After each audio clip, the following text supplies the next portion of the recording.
is Cristina Sanchez and I work at Complutense University in Madrid, Spain. And I have been working for the last decade on the anti-tumor effects of cannabinoids.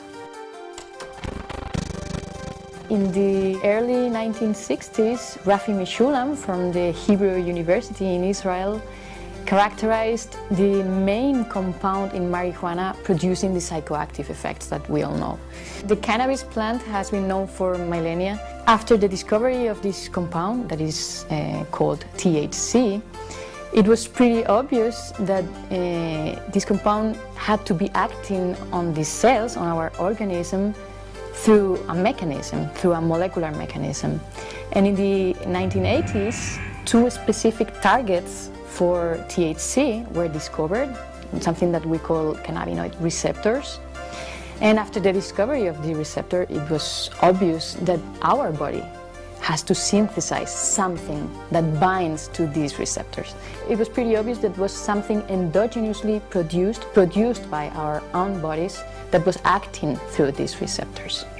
And these compounds, these endogenously produced cannabinoids, were found a few years later, and it's what we call the endocannabinoids, because they are produced endogenously inside our bodies.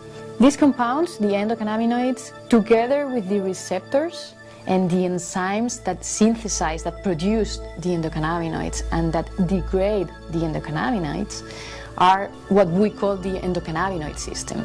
And we now know that the endocannabinoid system regulates a lot of biological function.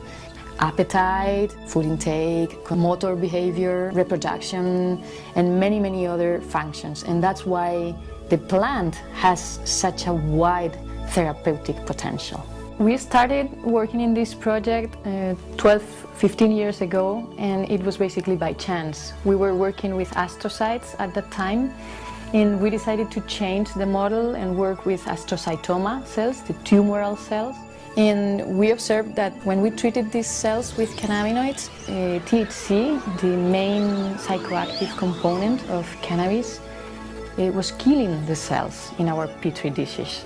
We were killing the cells. So we thought that we were facing some potential anti-tumoral responses. And then we decided to analyze these compounds in animal models of breast and brain tumors. The results we have obtained are telling us that cannabinoids may be useful for the treatment of breast cancer. We started to do experiments in animal models of glioblastoma, brain tumors, and we observed that cannabinoids were very potent in reducing tumor growth.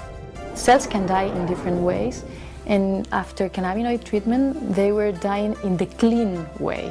They were committing suicide, which is something you really want when you have an anti-tumoral drug.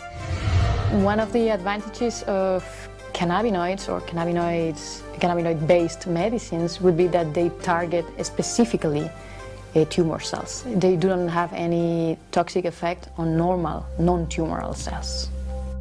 And this is an advantage with respect of standard chemotherapy that target basically everything.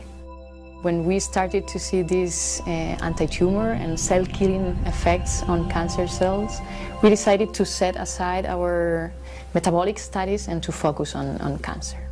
I cannot understand why in the States cannabis is under Schedule 1, because it is pretty obvious, not only from our work, but from work from many other researchers, that the plant has a very wide therapeutic potential. We are in contact with doctors in Spain, oncologists, neuro-oncologists and breast specialists that are willing to test these compounds in human patients. The plant, besides THC, produces cannabidiol. And this compound is very special because it is not psychoactive. It has been demonstrated that it's a very, very potent antioxidant. It protects the brain from stress and from damage, kills cancer cells, and when you combine it with THC, it produces synergistic effects, which means that the effect of THC is potentiated. At this point, we have enough preclinical evidence supporting the idea that cannabinoids may have anti-tumoral properties. we as researchers should explore in more depth and be willing to try in many different pathologies.